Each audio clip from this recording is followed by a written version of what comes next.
que yo hago es ministrar a los niños y compartir la palabra a los chicos de la manera como lo hago yo en mi trabajo fuera de la iglesia, como cuentacuentos.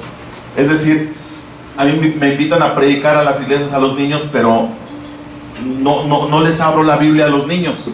No les digo, abran su Biblia en tal libro y oísteis que dijisteis y fuisteis. Entonces yo les narro la historia. La historia del hijo pródigo, de Jonás, David y Goliat, o historias que yo he escrito, son mías. En un rato más les contaré una de ellas. Y canto canciones con ellas, de las canciones que canto en las escuelas, que son canciones de juego, canciones que no precisamente hablan de Dios, pero que tienen dos finalidades. Uno, captar la atención del niño. Primero, que volteen y digan, esto está divertido, esto está interesante, me gusta, me agrada. Porque una vez captada la atención de los niños, ya podemos entonces compartirle lo que querramos. Entonces, y la otra finalidad es despertar en él no solamente el interés, sino también la concentración. Son canciones, muchas de ellas de gimnasia cerebral. Entonces, ahorita les comparto una de ellas y vamos a ver qué tan despiertas están sus neuronas. ¿De acuerdo? Entonces, a lo mejor se vinieron ustedes y ellas se quedaron ahí en la cama. Pero ahorita las despertamos. Entonces, me acompaña mi esposa, Marce. Ella es licenciada en educación preescolar.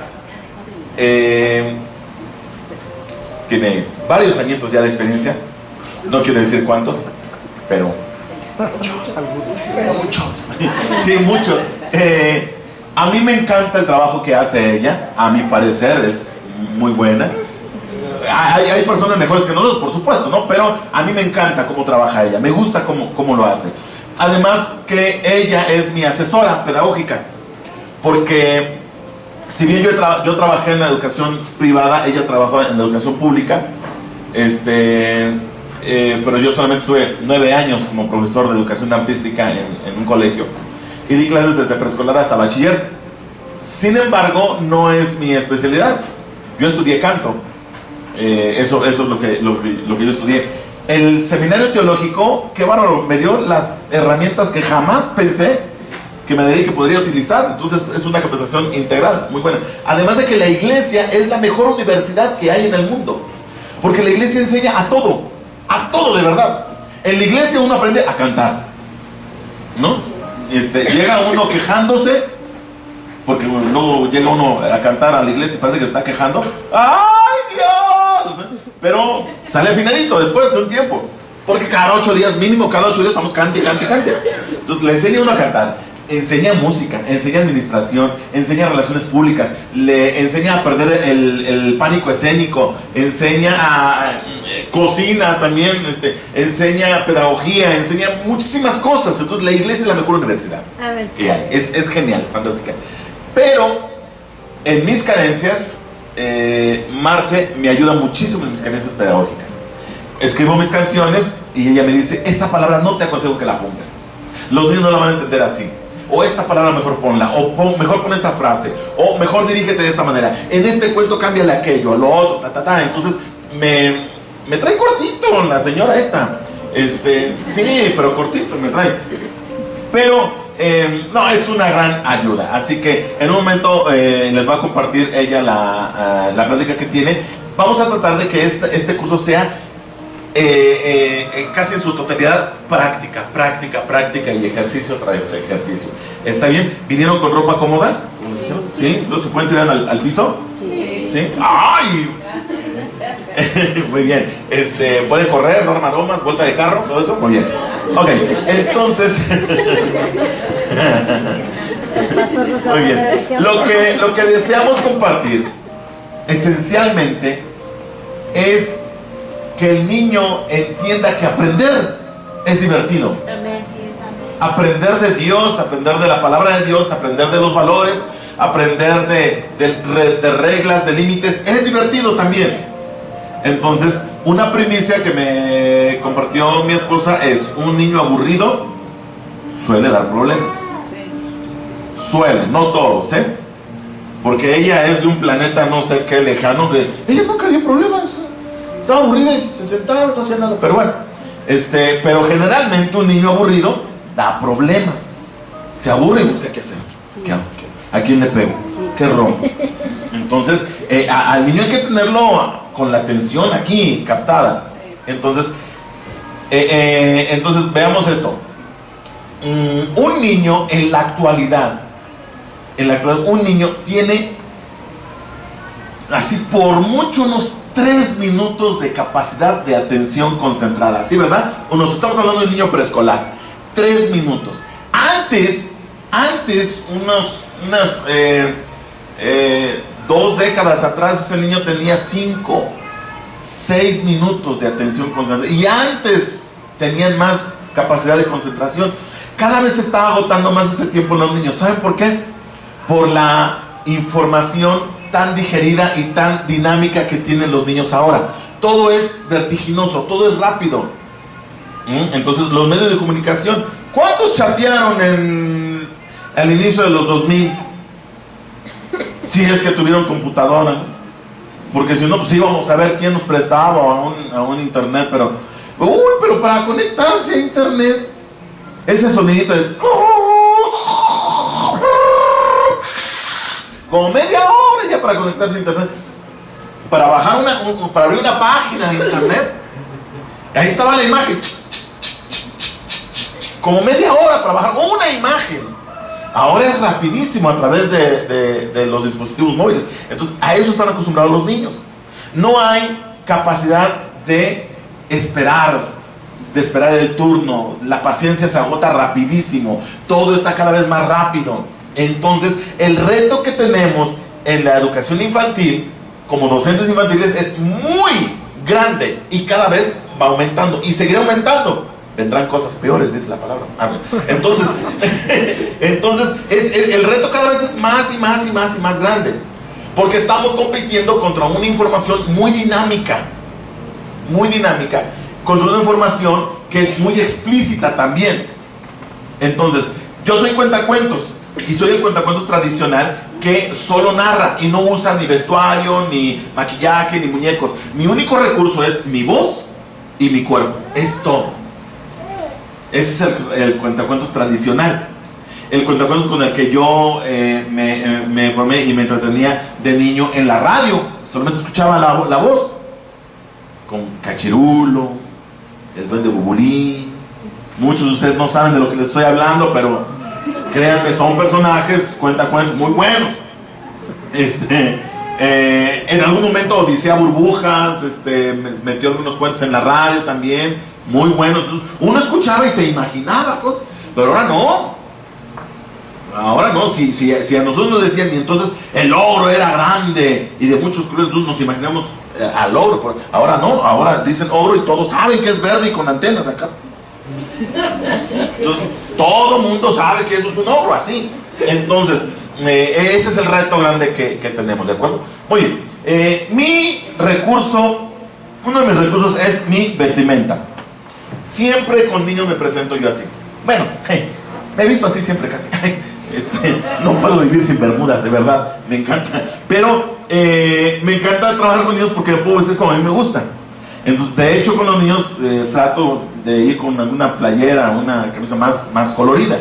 Pero la vestimenta, desde la forma de presentarnos con los niños en nuestra vestimenta, desde allí tiene mucho que ver. Mucho que ver. Entonces, hermanas, hermanos, si usted quiere trabajar con niños, está trabajando con niños, y en algún momento hace una actividad, le piden una actividad, y usted dice, ay, hermano, me da pena. Mejor ayude en la cocina, barra el templo, ponga los platos, o póngase de ujiero, qué sé yo, pero va a batallar mucho. Porque con los niños no puede existir la pena. O sea, sí, puede que sí haya. Sí me da pena, sí me da vergüenza, pero nos sobreponemos a eso y lo hago. Porque si no, los niños son como los velociraptors de Jurassic Park. Huelen el miedo. Lo ven a uno y uno entra, hola niños, y los niños. Uno se voltea y les cambia la cara. Sí. Voltea a verlos ya. Pero cuando uno se descuida, no, huelen el miedo, de verdad.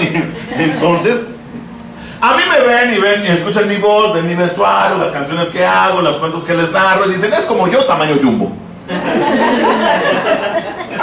Es como yo, pero familiar, para toda la familia, es como el combo completo, alcanza para todos este cuate. Está grande. Entonces, pero una ventaja también que tengo yo es algo que carece mucho también en la mayoría de las iglesias. Soy hombre. De verdad, trabajar con niños siendo hombre tendrá una ventaja. ¿Ustedes qué creen? Sí. ¿Por qué? Impone autoridad, le hacen más caso. Bueno, los hombres también nos estamos enfrentando a una crisis, la figura paternal tan deteriorada hoy en día que hay. Pero todavía sigue siendo una figura. Entonces sí ayuda mucho eso, porque la mujer pues es más tierna, más, a ver niñitos, tenemos aquí las florecitas, ¿verdad? Vamos a ir al cielo y Dios nos va a hacer angelitos, no sé, o sea, somos muy melosos, son muy melosas, ¿no? Y los hombres no, los hombres somos más gandallas, más, ¿qué trance, chamaco? A ver, órale, véngase. Entonces, más de camaradas, somos más de amigos, ¿no?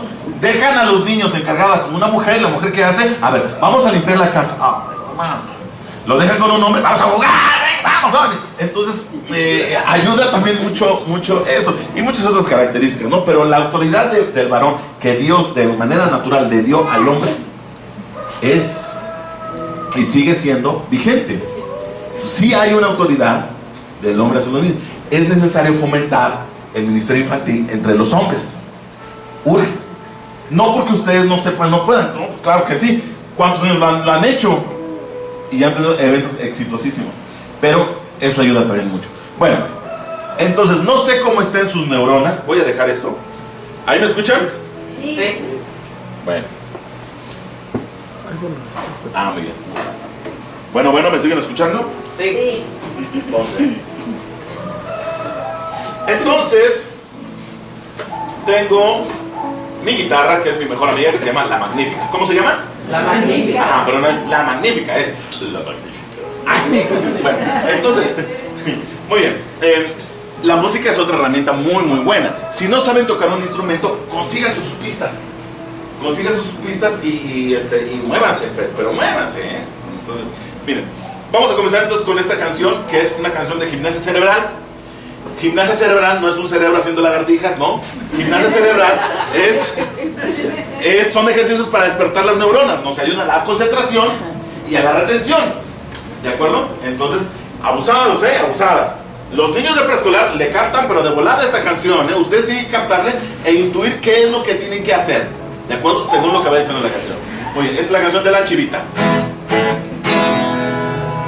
Sal de ahí, chivita, chivita, sal de ahí, chivita, chiva. Sal de ahí, chivita, chivita, sal de ahí, chivita, chiva.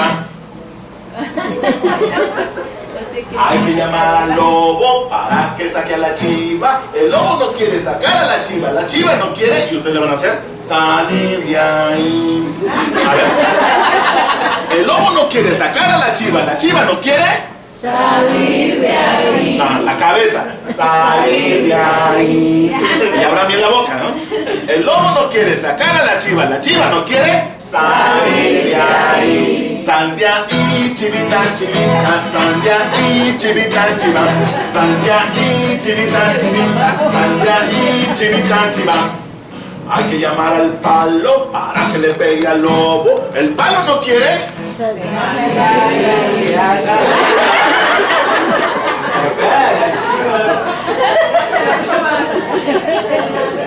Hay que llamar al palo para que le pegue al lobo. El palo no quiere. El lobo no quiere.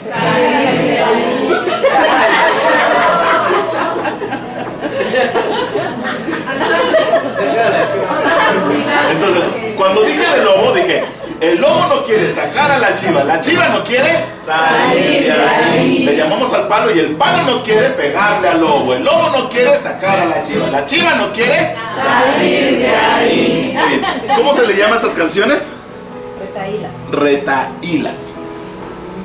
Así se le llama a estas canciones. Retaílas. ¿Por qué? Porque es una canción que se le va aumentando la letra, pero cada que comenzamos nuevamente la canción y le añadimos una nueva letra, hay que repetir todas las que ya le agregamos anteriormente, ¿de acuerdo? Retaílas, ¿de acuerdo? Va otra vez. Vamos a los más difícil. Las neuronas despiértanlas ya.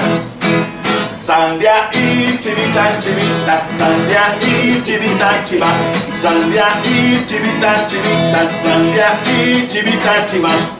Hay que llamar al fuego para que queme al palo. El fuego no quiere, el palo no quiere, el lobo no quiere, la chiva no quiere. Tiene que ser rápido, ¿no? El fuego no quiere, palo no quiere, lobo, sí, chiva, abusadas, abusados, va. Otra vez, El fuego no quiere, el palo no quiere, el lobo no quiere, la chiva no quiere. Ahora fíjense, otra cosa que los niños hacen, y eso lo hacen de manera natural, y no se los tengo que decir a ustedes, sí, no sé en qué momento perdimos esa capacidad, pero el niño escucha música y empieza. O sea, luego empieza. Alguien por ahí se animó y se detuvo. Si te animas, no te detengas. No. Es tu profesión, es tu carrera, es tu ministerio, lo que estás haciendo. ¡Hazlo! Con nuestro cuerpo compartimos todo. Nuestra voz, nuestro cuerpo, nuestra mirada. Entonces, y aparte es otra cuestión que tenemos mucho con la iglesia. En la iglesia, miren, no me meto en cuestiones de liturgia porque cada quien tiene su liturgia bien establecida y eso ya pelea con su pastor, ¿de acuerdo? Pero yo lo digo desde la perspectiva pedagógica. Entonces estamos acostumbrados a que el único movimiento que se hace en la iglesia muchas veces es nada más aplaudir. Ya si queremos poner coreografía, levanta la mano. Pero ya es todo, ¿no? Pero la música es algo que apela 100% a lo sensorial, a las emociones, porque eso no lo hacemos en la iglesia, pero vamos en la combi, en el micro y está la del moño color. Ya ni cuenta nos dimos cuando Satanás se apoderó de nuestro pie y ahí estamos.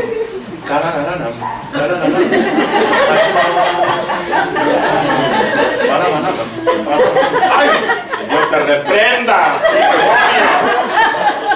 ¡Pero qué buena está! O sea, eso es más natural que malo. ¿Por qué? Porque la música apela a eso, a las emociones, a lo sensorial. Nuestro cuerpo es rítmico, nosotros todo el tiempo tenemos ritmo. Si no tuviéramos ritmo, ya tuviéramos un paro en el corazón. Entonces, ¿de acuerdo? Va. Sandia y chivita, chivita, sandia y chivita, chiva, sandia y chivita, chivita, sandia y chivita, chiva. Hay que llamar al agua para que apague el fuego. ¿El agua no quiere? ¿El fuego no quiere? ¿El palo no quiere? ¿El lobo no quiere? ¿La chiva no quiere? Sandia y chivita, chivita, sandia y chivita, chiva, sandia y chivita, chivita, sandia y chivita, chiva. Hay que llamar a la vaca para que se tome el agua. ¿La vaca no quiere? ¿El agua no quiere? ¿El fuego no quiere? ¿El palo no quiere? ¿El lobo no quiere? ¿La chiva no quiere? Sandia y chivita, chivita, sandia y chivita, chiva, sandia y chivita, chivita, sandia y chivita, chiva. Hay que llamar al hombre para que le pegue a la vaca. El hombre si quiere, la vaca si quiere, el agua si quiere, el fuego si quiere, el palo si quiere, el lobo si quiere, la chiva si quiere.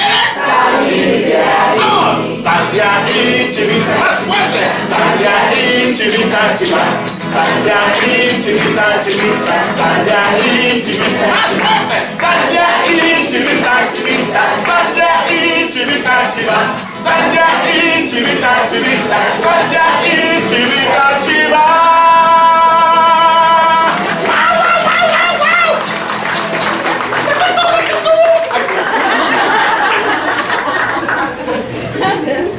Ok. A mí me consideran más un comediante infantil que un cuentacuentos. Hago mucho reír a los niños y a los adultos más.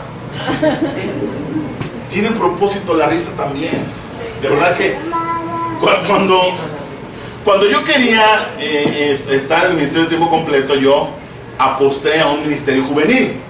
Yo quería ser el próximo Marcus White, el siguiente Marco Barrientos.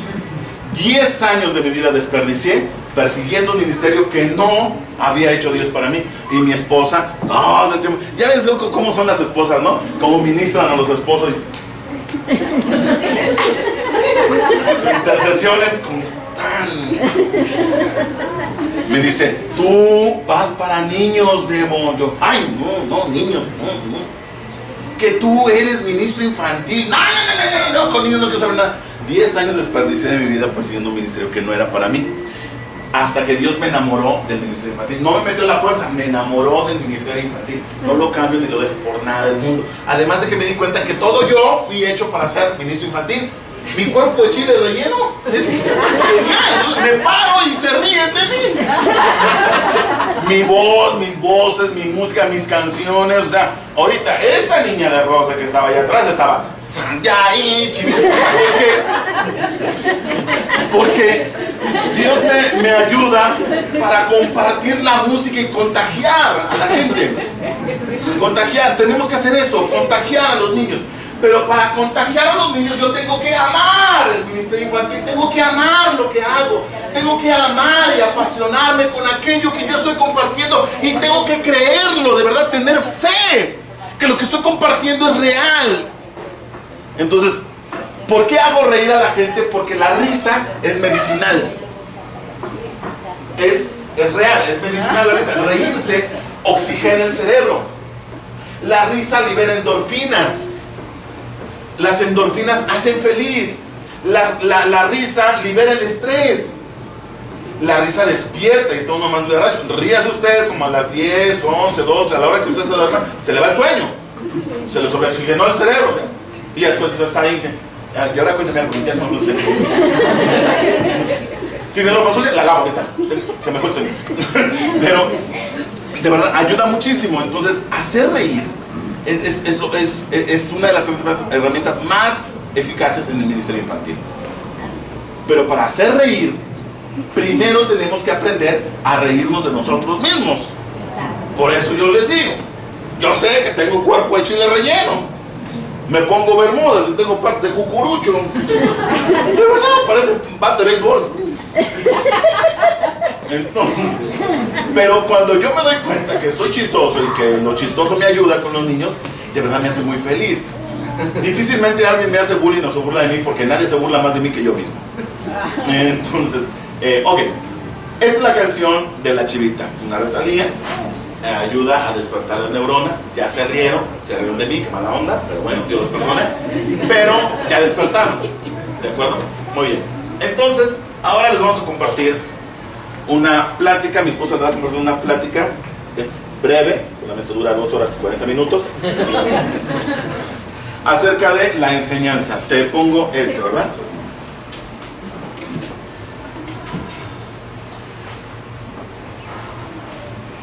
Sal de ahí, maestra.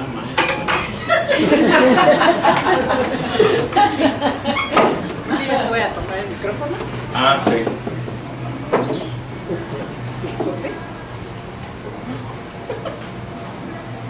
Ay, ya no se endeudaste.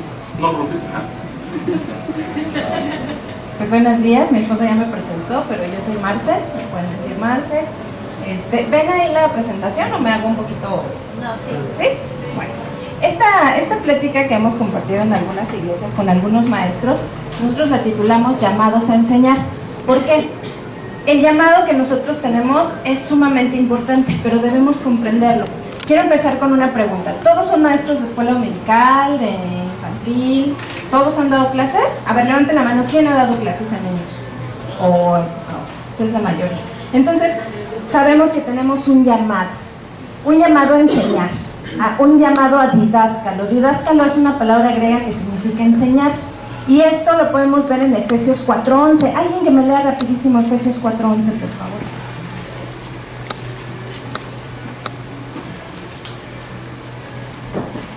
Elvia, ¿lo tienes? Sí. ¿Lo puedes leer, por favor? Gracias. Sí. Y él mismo constituyó a unos apóstoles, a otros profetas, a otros evangelistas, a otros pastores y maestros. Así es. Nosotros que somos maestros tenemos un llamado a enseñar. Pero este llamado no es meramente un llamado para los que tenemos un conocimiento intelectual. No es meramente algo que nosotros podamos decir, sí, yo sé, yo tengo experiencia. No, es un llamado que nos ha dado el Señor y es un equipamiento que nos ha dado para servir. Esta palabra es sumamente importante. Los que somos llamados a ser maestros, bueno, en todos los ministerios, pero me voy a dedicar específicamente al de maestros. Los que hemos sido llamados a enseñar, hemos sido llamados a servir. A quien sea, a los niños, a los jóvenes, a los adolescentes, a los adultos o a quien estemos enseñando. Hemos sido llamados para servir al cuerpo de Cristo. Esto es bien importante. Pero en este versículo que acabamos de leer, el ser, así como lo dicen apóstoles, profetas, evangelistas, pastores y maestros, también tiene que ver con la organización y con la administración que tenía la iglesia primitiva. Y que esto, evidentemente, nosotros como Iglesia de Cristo lo hemos heredado. No todos podemos ser pastores. Imagínense que todos quisiéramos ser pastores. ¿Qué haría el hermano, no? No todos podemos ser profetas, no todos podemos ser evangelistas. Tenemos cada quien algo que Dios nos ha dado, algo para lo que Dios nos ha llamado. En nuestro caso, hemos sido a ser llamados para ser maestros. Los profetas, los evangelistas y los apóstoles, en aquel tiempo, tenían un ministerio itinerante. Y bueno, y hoy en día también podemos ver evangelistas que salen a muchos estados o países a predicar el evangelio y todo esto, ¿no? Pero los pastores y los maestros tenemos un ministerio más local, más para la iglesia local. Nosotros no salimos tanto, ¿no? O sea, yo sí he dado algunas conferencias, he dado algunos cursos, pero mi mayor trabajo es en la iglesia local, porque doy clases a niños. Entonces, hemos estado ahí, hemos sido llamados para servir a nuestras iglesias locales. Ahora nosotros tenemos 3 funciones. ¿Cuáles son las 3 funciones de los maestros? Uno es transmitir la doctrina. Bueno, en este tiempo del que estaba hablando el apóstol Pablo, era transmitir la doctrina de manera oral, aunque algunos maestros empezaron también ya a escribir. Pero nosotros hacemos lo mismo, nosotros transmitimos la palabra a nuestros alumnos de manera oral. Entonces, ese es uno de nuestras funciones. Otra es discipular a los nuevos creyentes. Por eso es que nuestro ministerio es dentro de las iglesias. Porque ¿a dónde llega la gente que el evangelista lleva a los pies de Cristo? Pues llega a las iglesias. Entonces aquí es donde nosotros tenemos que discipular. Entonces esa sería otra de nuestra función. Y la tercera es apoyar en la tarea a los pastores. Los pastores tienen mucho trabajo. Los pastores tienen una carga de trabajo bastante fuerte. Entonces los maestros podemos ser ese apoyo para los pastores. Entonces esas serían como las 3 funciones que tendríamos como maestros. ¿De acuerdo? ¿Puedes decir la segunda, por favor? Sí, claro. La segunda es discipular a los nuevos creyentes. Gracias.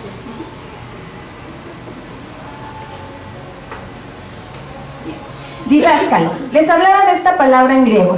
Didáskalo. Didáskalo se divide en 2 partes. Didas y kalo. ¿Sí lo alcanzan a ver? Está un poquito lejos. Oscuro, pero bueno, si no se los voy diciendo y después les paso la presentación a quien gusta, se las puedo pasar. Pero bueno, didáskalo se divide en 2 partes. Didas y kalo. Didas significa enseñanza y kalo de buena calidad. ¿Han escuchado ustedes enseñanza de calidad? Es lo que se está trabajando en las escuelas, ¿no? Si los que tienen hijos en las primarias, en los preescolares, las maestras hablamos de una enseñanza de calidad. Bueno, pues esto también es para nosotros, para los maestros cristianos. Necesitamos dar una enseñanza de calidad. No podemos llegar al salón sin preparar nuestra clase. No podemos llegar al salón sin preparar nuestro material. No podemos llegar al salón sin haber orado antes por nuestros niños. Esta es una educación de calidad. Necesitamos nosotros buscar una educación de calidad. En la antigüedad, los que se atrevían a enseñar les llamaban ayos. ¿Ustedes habían escuchado esta palabra? ¿A qué les suena ayo? A callo, ¿no? Perdón. Los ayos. Bueno, les voy a comentar. La palabra en hebreo es omenim, y en aquellos tiempos un omenim eran los cuidadores de los niños. En griego la palabra es epítropos, que es una persona que por ley en la antigua Grecia estaba destinada a guiar y cuidar a los niños hasta que tuvieran la mayoría de edad. En Roma, ¿saben cómo se les conocía a estos ayos? Se les conocía como los pedagogos. Hoy uno dice, yo estudié pedagogía, y así como... Bueno, déjenme decirles que en aquel tiempo los pedagogos eran esclavos, eran sirvientes. Pero ¿esto qué nos lleva, hermanos? A que los que nos atrevemos a servir, a enseñar en la iglesia, bueno, y también de manera profesional, tenemos que ser servidores. No podemos servirnos del magisterio, tenemos que ser servidores. Y esta palabra debe quedarnos bien grabada en nuestro corazón. El servicio a Dios primeramente, a la iglesia, pero también a la comunidad. Nosotros somos servidores, los maestros somos básicamente eso. Son los pedagogos, los omenim, los epítropos, los ayos, no eran profesionales en la educación, o sea, no enseñaban matemáticas, no enseñaban literatura, no enseñaban filosofía como Sócrates, como Platón, como todos estos. Pero ¿qué hacían ellos? Servían a los niños, los cuidaban, los guiaban y les enseñaban valores. Les enseñaban a veces un oficio y les enseñaban a veces también artes. Pero básicamente era preparar a los niños que tenían a su cargo para la vida. Y esto es algo bien importante que nosotros tenemos como maestros cristianos. Nosotros estamos formando niños para la vida. Y ahorita más adelante lo vamos a ver un poquito más amplio. Entonces, bueno, ellos eran los ayos. Los ayos les asignaban tareas a los niños también. No era que como era el servidor, él les hacía todo, no. Les asignaba tareas y los supervisaba. Tenían una tarea de supervisores para ver que lo que ellos les enseñaban o lo que aprendían en las escuelas, los niños lo llevaran a cabo. Los que somos maestros sabemos que no podemos decir que hay aprendizaje en los niños a menos de que haya un cambio de conducta o que veamos que lo llevan a la práctica. Un niño te podrá decir las tablas de memoria, 1 por 1, 1, 1 por 2, 2, así yo me las aprendí, no sé, ustedes a lo mejor son más jóvenes, pero yo así me aprendí las tablas. Pero cuando me decían, ¿para qué te sirven las tablas? Yo no sabía. Yo solamente las repetía para pasar el examen, pero yo no sabía para qué me servían las tablas de multiplicar. Yo no sé si ustedes aprendieron a hacer la raíz cuadrada. ¿Alguien sabe resolver la raíz cuadrada? Pero a todos nos enseñaron, ¿no? En la escuela, supongo, a mí me enseñaron. Pero ¿para qué sirve la raíz cuadrada? ¿Alguien sabe? ¿Alguien la usa ahorita en su vida cotidiana? No, porque así era la enseñanza en nuestros tiempos. Solamente apréndete que hay una fórmula, solamente apréndete que va a venir en el examen, respóndela y tan tan. Eso no es aprender, eso no es enseñar. Cuando uno aprende algo, lo lleva a la práctica, lo realiza. Entonces imagínense, si en el área académica es importante, pues cuánto más en el área espiritual, en el área cristiana. Nosotros les enseñamos a los niños a amar a nuestro prójimo, pero en el receso estamos hablando con la hermana de fulanita y de sutanita, y entonces ya no mostramos amor al prójimo. Entonces, ¿se dan cuenta? Qué importante y qué gran responsabilidad tenemos como maestros ante los niños. Es importante. Entonces, tenían que supervisar lo que habían aprendido, pero también tenían que ser ejemplo para los niños. Esto es bien importante, hermanos. Los ayos ayudaban también, o la enseñanza de los ayos ayudaba también a la madurez de los niños. La madurez es alcanzar la sabiduría. Amén. ¿Cuántos de aquí somos sabios?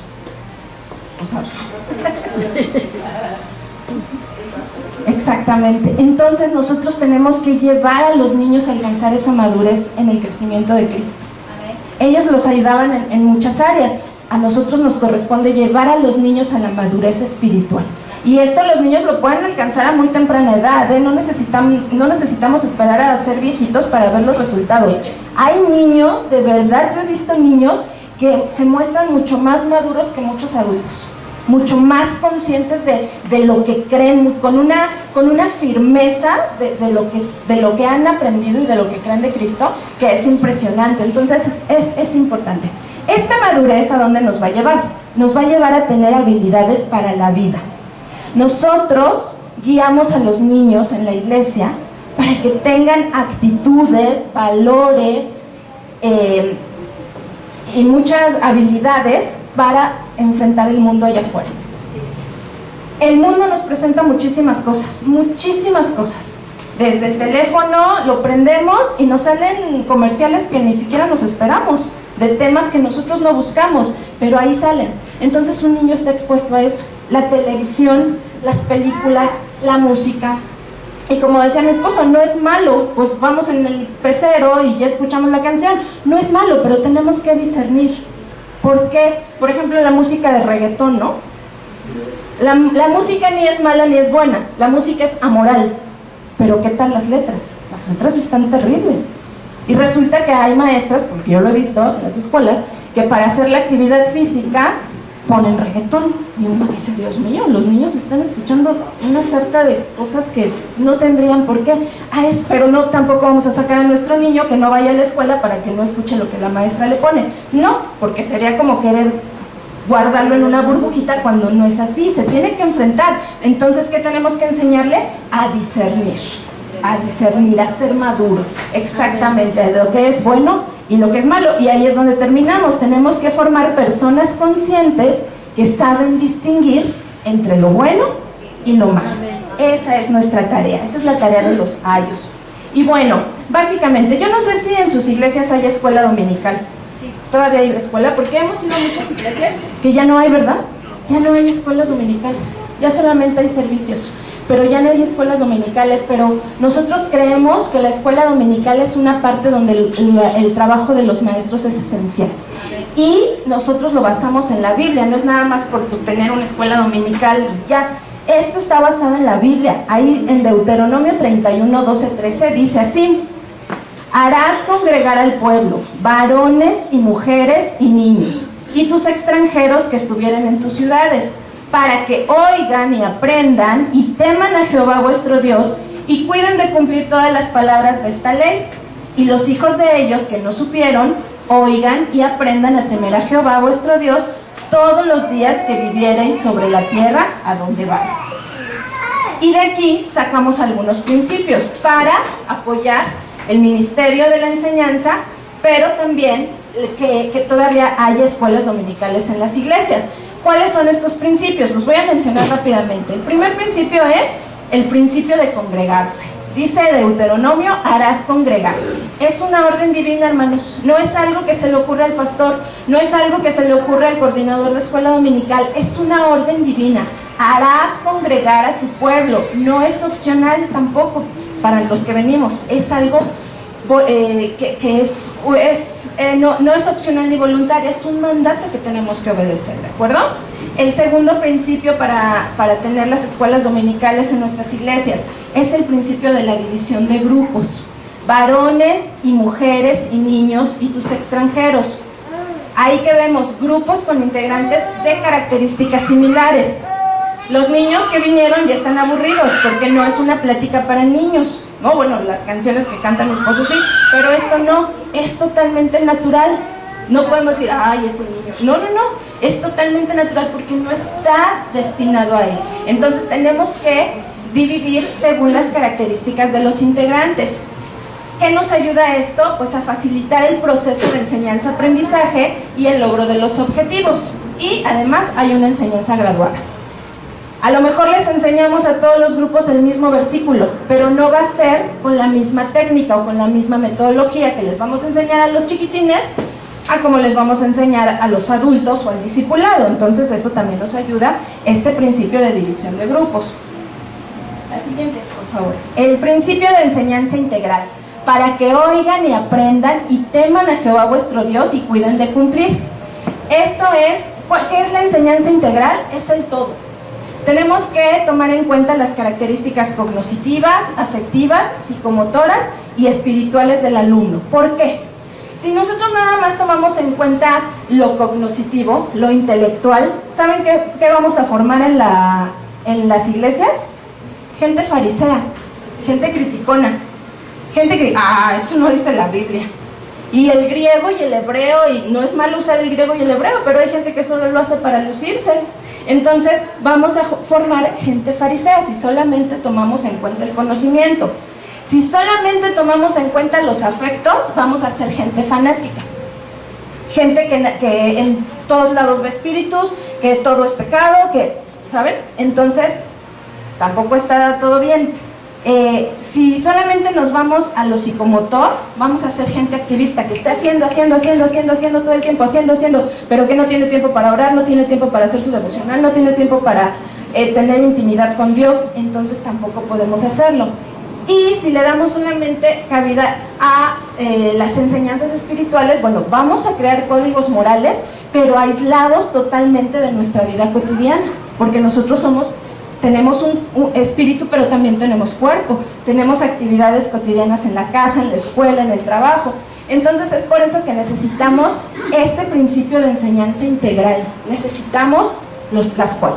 Si nos falta una, vamos a estar cojos y no vamos a aprender y no vamos a enseñar de la manera correcta. El siguiente principio es el principio de la enseñanza total, todas las palabras de esta ley. Debemos enseñar la palabra de Dios, es lo básico y lo principal. Podemos tener muchas técnicas, podemos saber muchas canciones, podemos saber muchos juegos, podemos implementarlos, pero si no enseñamos la palabra de Dios, estamos equivocados. Entonces, este es el fin del maestro cristiano. No debemos enseñar solo lo que nos gusta o lo que le hace sentir bien al alumno. Tenemos que enseñar lo que Dios nos indique. Esto es súper importante. ¿Y qué es? Pues la palabra de Dios, ¿no? Básicamente. El siguiente principio, el principio de la acción generacional. Y los hijos de ellos oigan y aprendan. Es nuestra responsabilidad, hermanos, conservar con fidelidad la palabra de Dios y transmitirla a otros más pequeños, en este caso nuestros alumnos, tanto en edad como en madurez espiritual. ¿Se acuerdan cuál era la segunda función, la segunda actividad del maestro que les dije? Discipular a la gente nueva. Entonces tenemos alumnos pequeños, tanto en edad como en espíritu, ¿no? Entonces, bueno, esa es la parte. Y recordemos algo importante, la acción generacional, que nosotros les estemos enseñando a los niños que vienen, que nosotros les estemos enseñando a los jóvenes, implica, no sé si han escuchado esta frase, seguro sí. ¿Se acuerdan cuando dice la Biblia que la tercera generación no conoció a Dios? Sí. ¿A causa de qué no conoció a Dios? Porque no les transmitieron. No, porque no vivieron ellos todas las maravillas que vivieron los israelitas en el desierto. Y algunos se los contaban, pero algunos no. Y además es diferente que te lo cuenten a que lo vivas, a que lo veas, a que lo experimentes de manera personal. Entonces esto es bien importante. Si nosotros queremos que nuestras generaciones conozcan a Dios, tenemos que aplicarnos como maestros. Necesitamos entender estos principios y no dejar de compartir la palabra a nuestros niños. Es súper importante, hermanos. Tenemos generaciones muy conflictivas ahora. Yo me acuerdo antes, cuando yo era chiquita, a mí me llevaban al templo y mi mamá me decía, te sientas a escuchar la predicación. Y yo me sentaba a escuchar la predicación. Y no vas a ir al baño, y no vas a estar saliendo, y le pones atención a tu maestra, y una serie de recomendaciones. Y ahora hay niños que no pueden estar quietos un ratito. Que empiezan, ¿por qué? Porque ya no tenemos esta, a lo mejor no sé si sean principios, valores, no sé, pero las generaciones ahora ¿qué quieren? Van cambiando. ¿Y ahora qué es lo que quieren? Celular. Si no, tablet. Yo me acuerdo en mis tiempos, hace muchísimos, ¿qué pedíamos en Navidad de regalo? Pues una muñeca, una patineta, ahora un carrito. Ahora ¿qué piden los niños? Una tablet, un celular. Yo me acuerdo, yo tenía un nunca he tenido buen celular. Juegos de video. Ajá, juegos de video. Nunca he tenido buen celular, tenía uno ahí medio chafita. Y un niño me ve y me dice, maestra, ¿por qué traes un celular para niños? Los adultos deben usar iPhone. Y yo, ay, no me alcanza para el iPhone, ¿no? Pero entonces me decía, ¿por qué traes un celular para niños? Porque esos son los que les traen los papás en Reyes, en Navidad, el Día del Niño, el cumpleaños. Es lo que ellos están pidiendo. Y entonces ya es muy difícil que centren su atención en lo que les enseñan en la escuela o en la iglesia. Bueno, el siguiente principio es el principio de la permanencia. ¿Cuándo tenemos que enseñar a los niños? Todos los días. Todos los días. A lo mejor usted dice, pero yo nada más enseño los domingos, pero ¿no hay niños en su familia? Sí. ¿No tiene hijos, sobrinos, nietos, vecinos? Y a lo mejor no vamos a ir con el vecino y le vamos a decir, a ver, siéntate, te voy a dar la clase. Pero ¿qué tal que cuando esté barriendo mi casa, saludo a todos los vecinos? Así es. ¿Qué tal que cuando voy al mercado, les digo Dios les bendiga? Y la gente se da cuenta cuando nosotros somos cristianos. Hubo un hermano que conocí que era pintor y él fue a una escuela y pintaba. Y él calladito, tranquilo, pero muy honesto, muy puntual, muy trabajador, muy respetuoso, muy responsable. Y cuando le pagan, la directora le da un papelito, una nota, y le dice muchas gracias, porque sin hablar me habló de su Dios. ¿Cómo supo la directora que este hombre era cristiano? No lo sé, pero él sin hablar expresó quién era su Dios. Amén. A través de la honestidad, a través del respeto. ¿Y cuántas veces hemos escuchado la frase de ser cristiano para ser como fulanito mejor, no? Es triste, pero nosotros en cada paso que damos necesitamos enseñar a los demás que somos cristianos y necesitamos enseñar quién es nuestro Dios y cómo ha transformado nuestra vida, porque la ha transformado definitivamente, ¿no? Entonces, bueno, todos los días, no es únicamente los domingos, debemos promover la educación cristiana en casa, en la calle, en donde estemos. No es únicamente para el aula, debe tener una aplicación para toda la vida. Esto también es importante, mis hermanos, porque lo que les enseñemos a nuestros niños en casa, en la clase, tiene que impactar en su casa. Amén. Entonces, yo recuerdo mucho en la escuela, es un ejemplo de la escuela, pero cuando fue esto ¿se acuerdan del virus que hubo ¿cómo se llama? ¿Influenza? La influenza, que teníamos que llevar tapaboca y guantes y que el gel hasta acá y no sé qué. Entonces les enseñamos a los niños a lavarse las manos, tenían que lavarse hasta el codo, entre los dedos, las uñas y tal. Y una vez una mamá me dice, maestra, mi hija ya no se quiere lavar las manos, sino es hasta acá y entre los dedos, y se tarda media hora lavándose las manos. Pero lo que aprendió en la escuela, lo llevó a la casa y lo compartió con su familia. Bueno, ¿qué tal que los maestros cristianos lo que les enseñamos a nuestros niños, se lo llevan a su casa, lo comparten y lo hacen con su familia? Eso será cuando nos demos cuenta que nuestra enseñanza ha sido adecuada. Entonces, este es los principios que podemos nosotros entender para tener una escuela dominical, para tener un departamento de educación cristiana y para tener maestros que realmente se preocupen por nuestros chicos, ¿de acuerdo? Nosotros, hermanos, somos representantes de Cristo ante nuestros alumnos.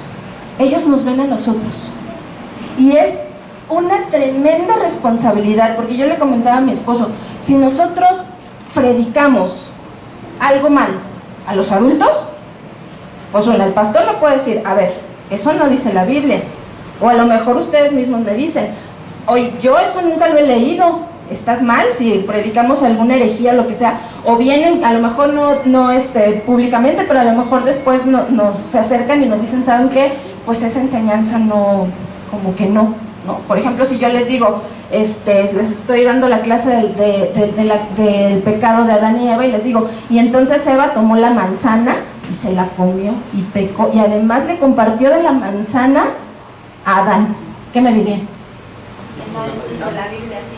La Biblia no dice que es una manzana. Eso lo empezamos a imaginar por las pinturas que del Renacimiento, que empezaron a pintar a Adán y Eva con la manzana, pero la Biblia no lo dice. Pero si yo le digo a un grupo de niños, y Eva tomó la manzana y se la comió, ¿qué creen? Ellos no lo van a creer. Y aparte le llevo la hoja con la copia de la manzana para que la rellene con bolitas de papel crepé, pues más se la va a creer.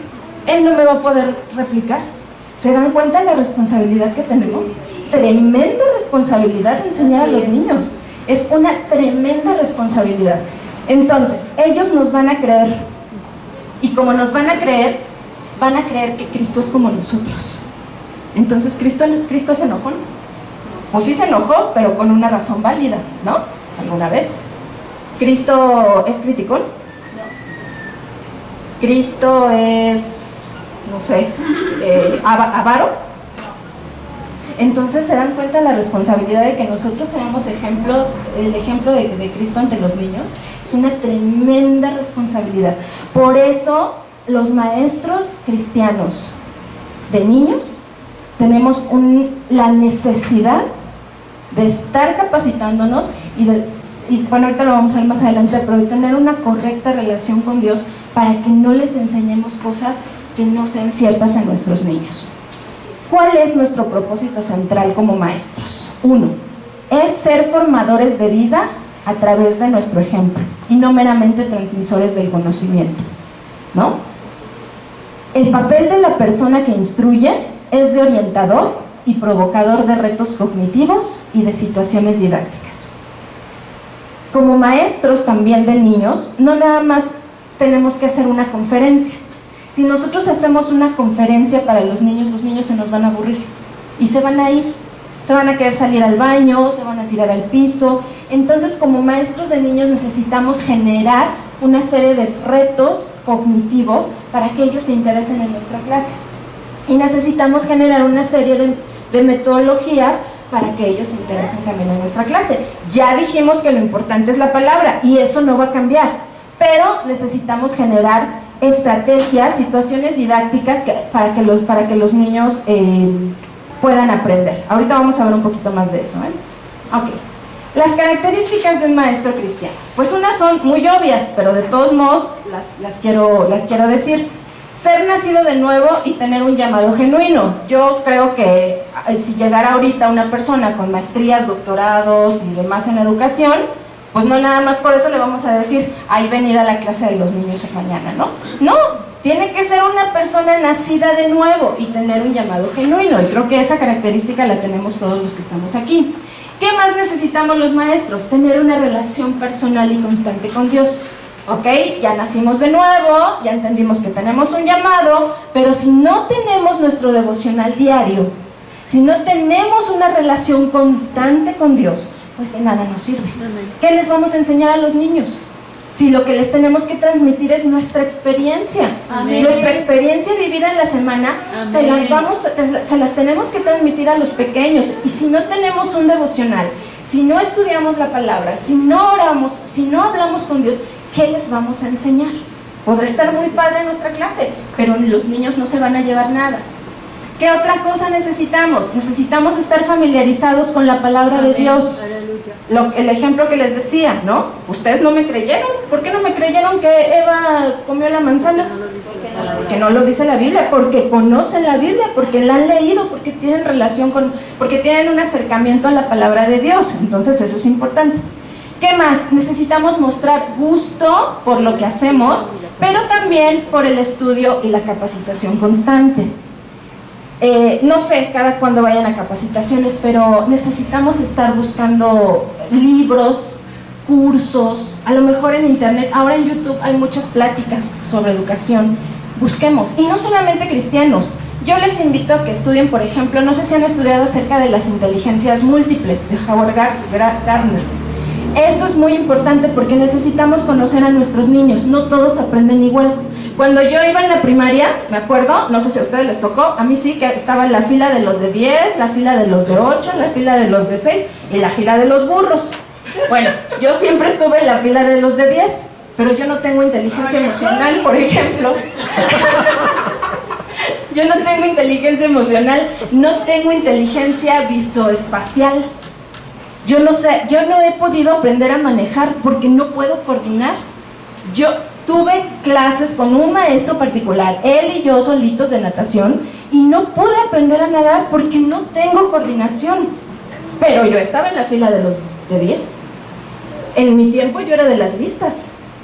Sin embargo, los que eran buenos en deportes, esos estaban en la fila de burros. Y no es que sean burros, es que tienen una inteligencia diferente.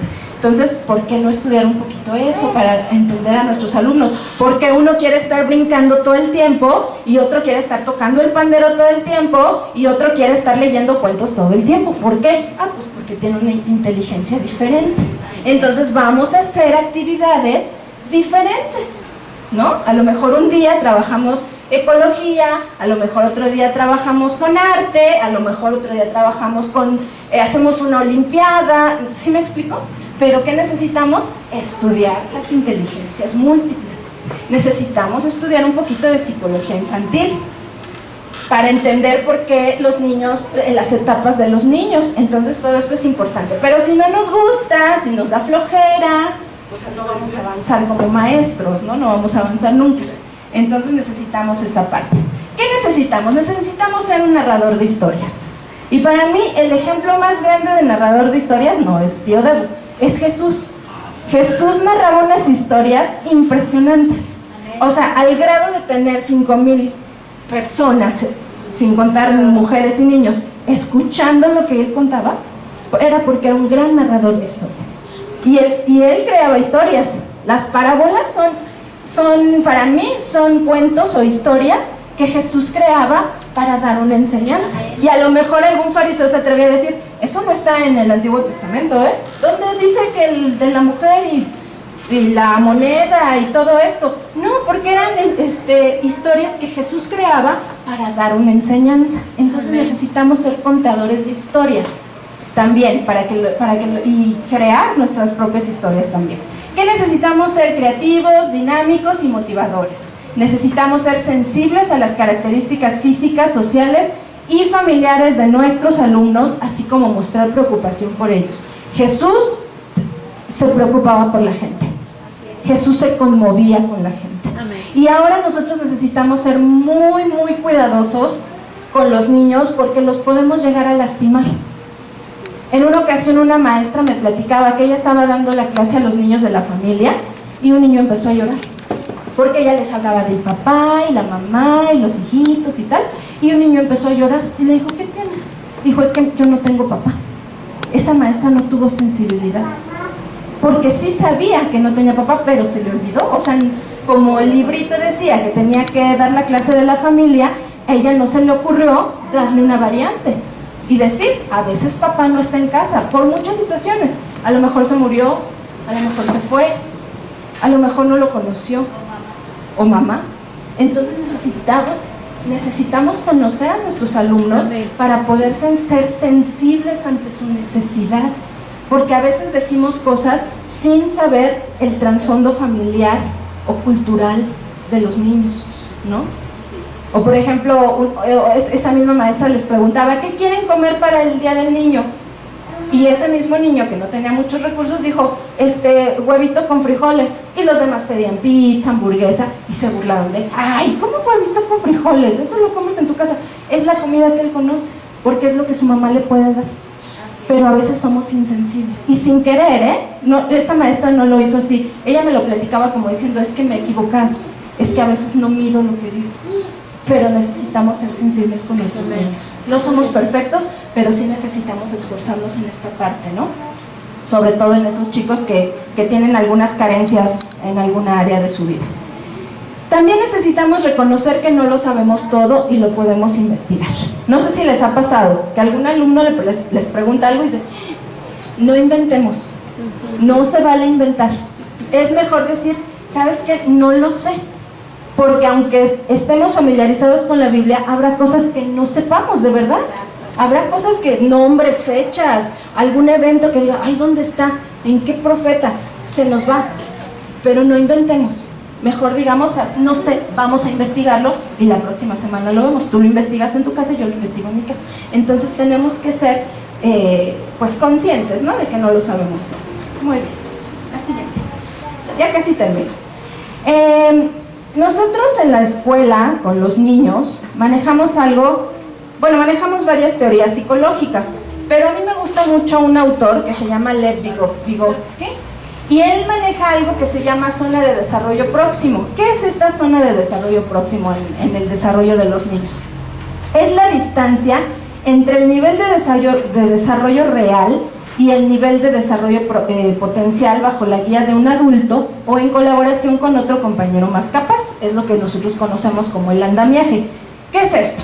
Muy fácil. Por ejemplo, en un niño, ¿cuál sería su zona de desarrollo real? Que él gatea. Lo estoy viendo que está gateando. ¿Cuál es? Aquí está, ¿no? El desarrollo real. El desarrollo que yo quiero, a donde yo quiero llegar, el desarrollo potencial, es que él camine. Que camine, ¿no? Yo básicamente, que de gatear, ahora camine. ¿Cuál es la zona de desarrollo próximo? Ese proceso para que él logre aprender a caminar. ¿Quién va a ser el andamiaje en este proceso que pase de gatear a caminar?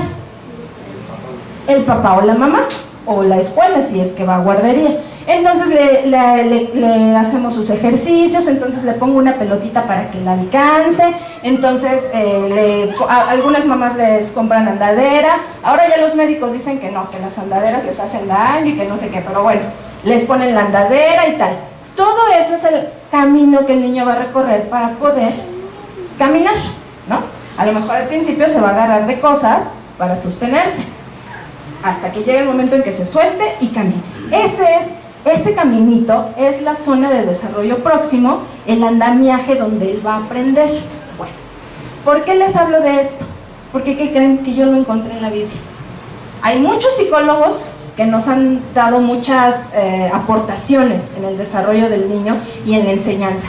Pero esto, cuando yo lo leí, yo dije, Dios, a esto es a lo que se refiere este autor Vygotsky. Ahí en Proverbios 22:6 dice: instruye al niño en su camino, y aun cuando fuere viejo, no se apartará de él. Entonces yo lo transformé así: instruye, desarrolla competencias en el niño, desarrolla aprendizajes esperados en el niño, desarrolla habilidades en el niño. ¿Para qué?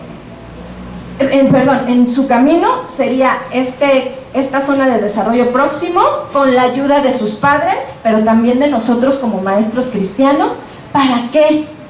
Para que lo podamos educar para la vida y él pueda ser un hombre, una mujer de bien, un hombre, una mujer de valores cristianos, un hombre, una mujer con unas convicciones firmes en el Señor, que nada ni nadie lo haga cambiar de parecer.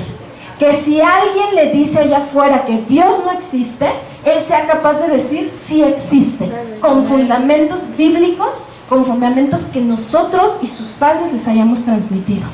Que cuando esté allá afuera y le digan que el aborto es bueno, él pueda decir con toda la seguridad del mundo: no, es asesinato. Cuando le digan que no importa si hay dos mamás o dos papás, él pueda decir: no, Dios estableció la familia y la familia es como Dios la ha establecido.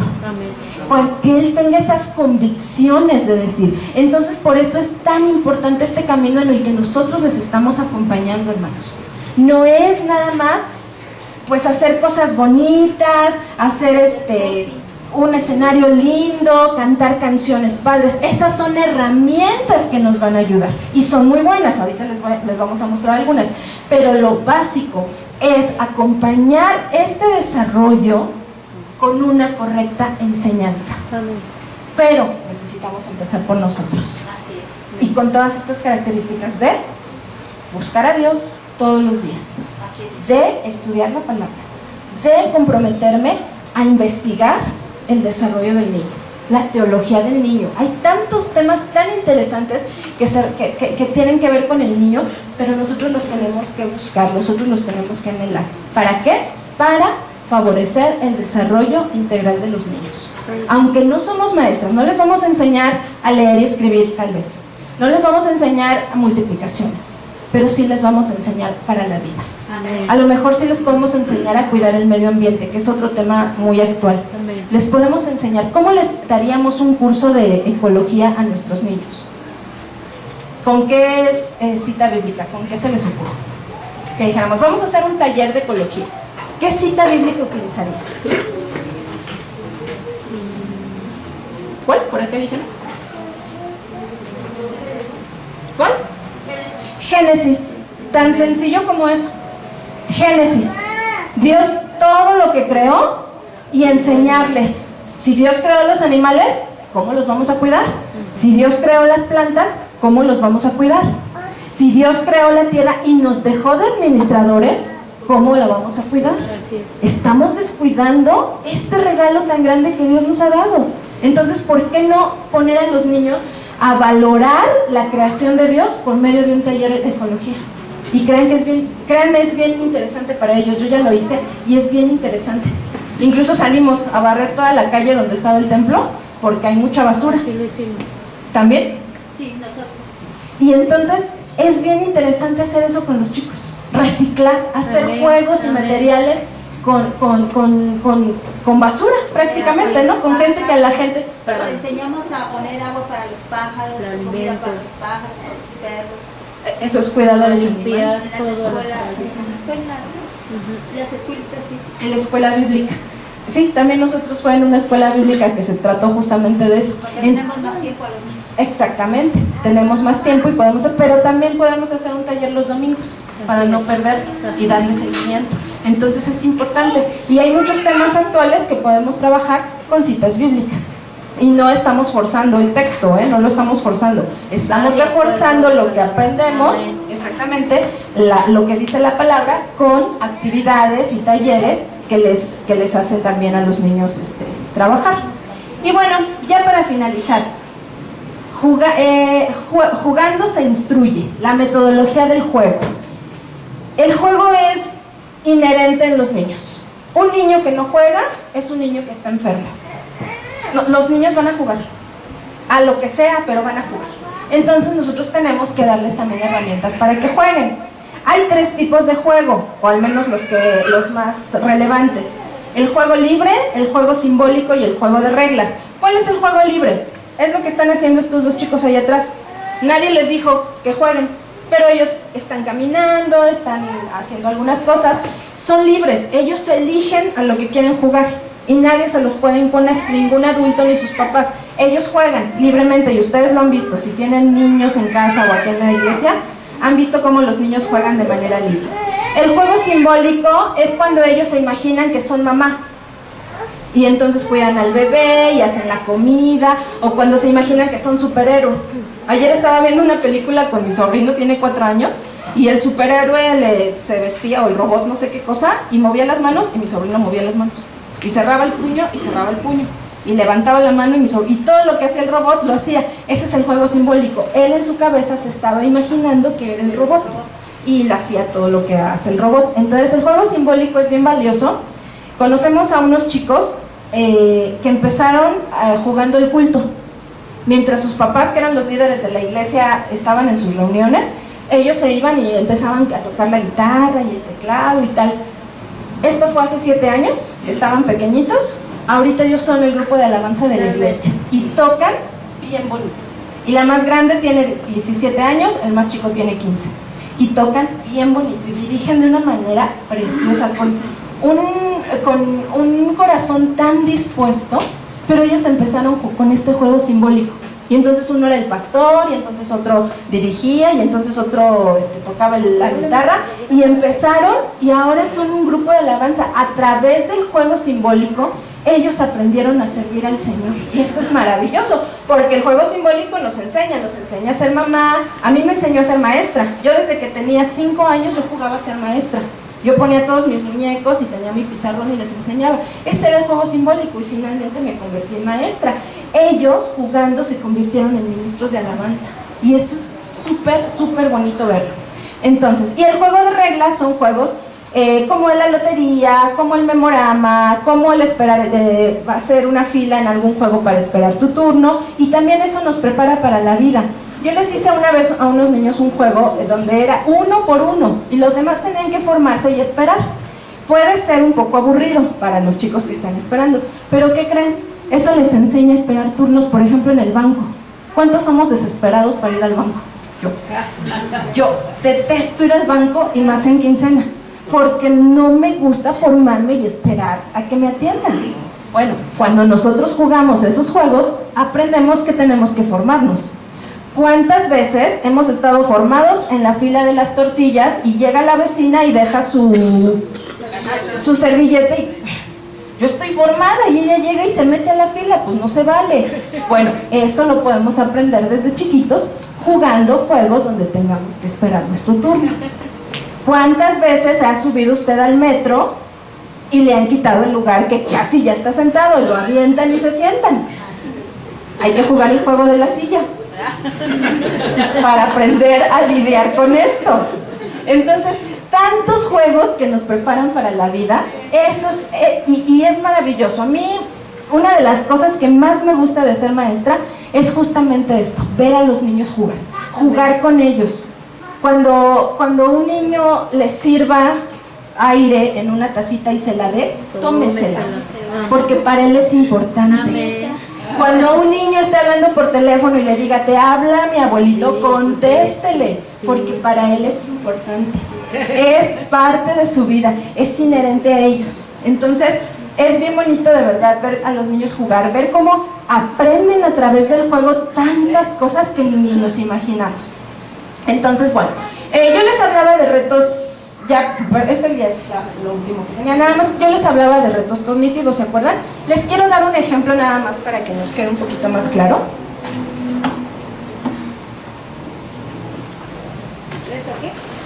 Retos cognitivos. Retos cognitivos. Retos cognitivos. Perdón. Bueno, aquí traigo varios juegos, pero a ver si nos da tiempo de ver. Este es un reto cognitivo. Y es de un juego de reglas, ¿no?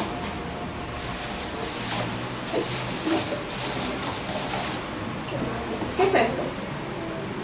Es un dado tradicional. ¿Se dan cuenta? Sí. Si yo lo tiro, ya ni tenemos que contar. ¿Cuánto me salió? 6. Ya no tenemos 1, 2, 3, 4, 5, 6. Los niños cuando empiezan esto, cuentan, ¿no? Los puntitos. Pero llega un momento en que ya hasta se lo saben de memoria. Y te dicen 6, porque ya lo visualizaron. Ya saben que este es el 6. Pero ¿qué tal que yo les pongo este?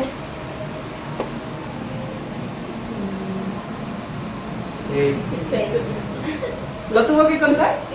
¿No? Algunos sí, pero los niños sí, porque entonces ya no se parecen, ya no es el 6. ¿O sí? ¿Sí es el mismo 6? ¿No? Entonces, si aquí ya lo había logrado sin contar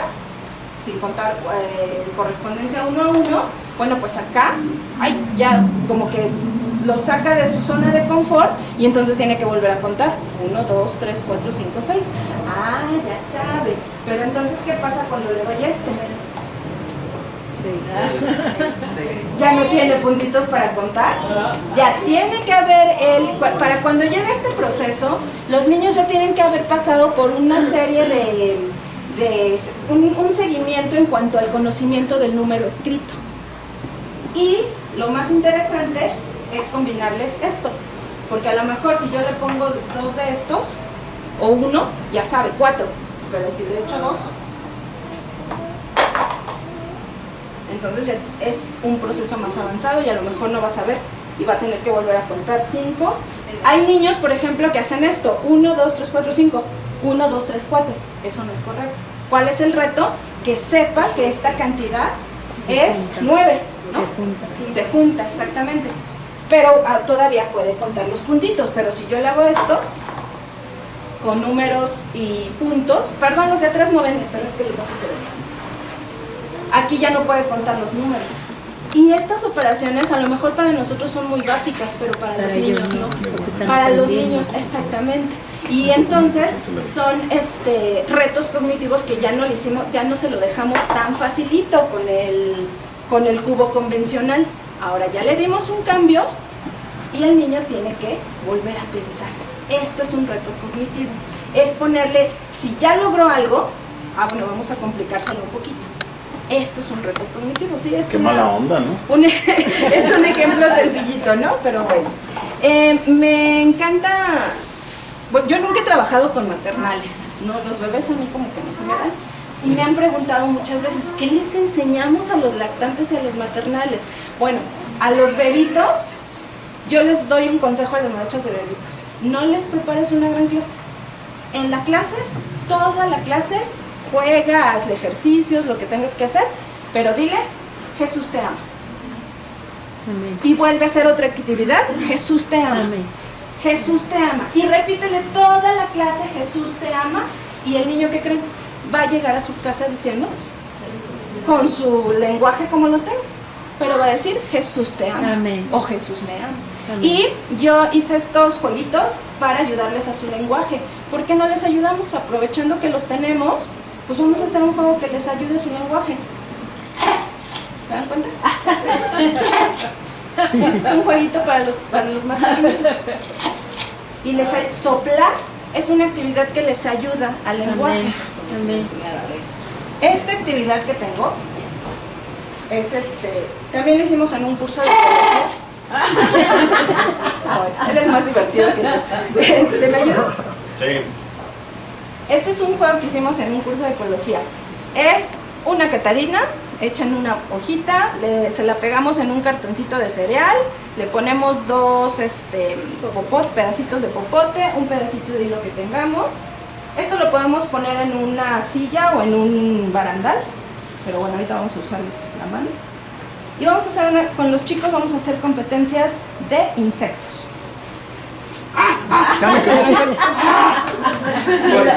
¿Quemó el... ¡Me quemó el hilo! No lo hagan con el dedo. ¿Pero vieron cuál es la idea? Sí. Agárralo así para que no te queme. Para enseñárselo.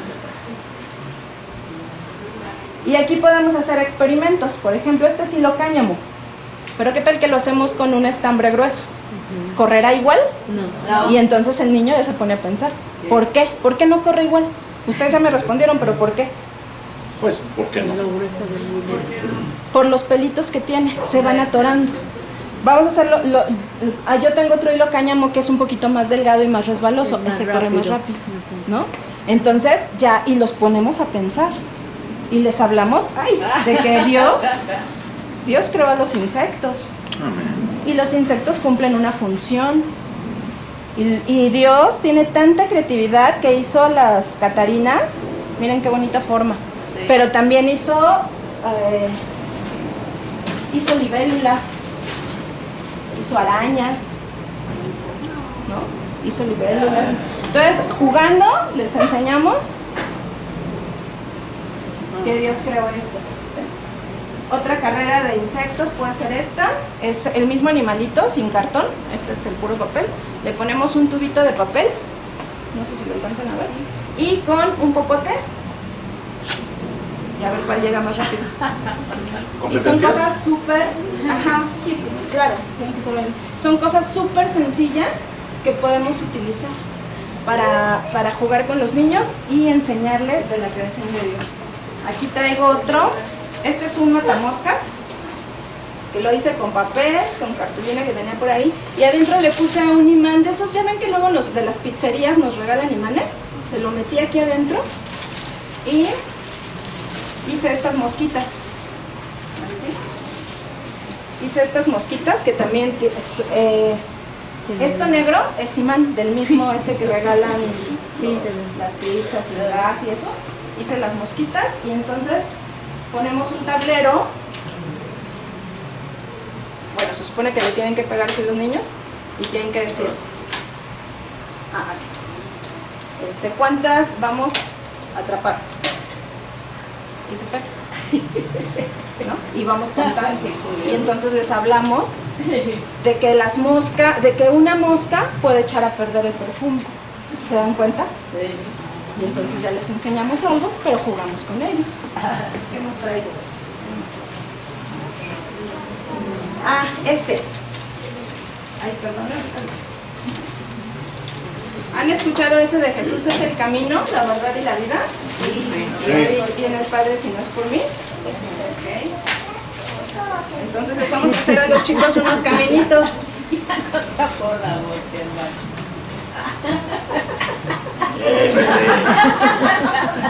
Les vamos a hacer unos caminitos. Pueden ser así o a lo mejor le ponen directamente la cruz y del otro y aquí un niño para que siga el camino que le lleva Jesús. Estos son algunos que yo he hecho con mis niños, ¿no?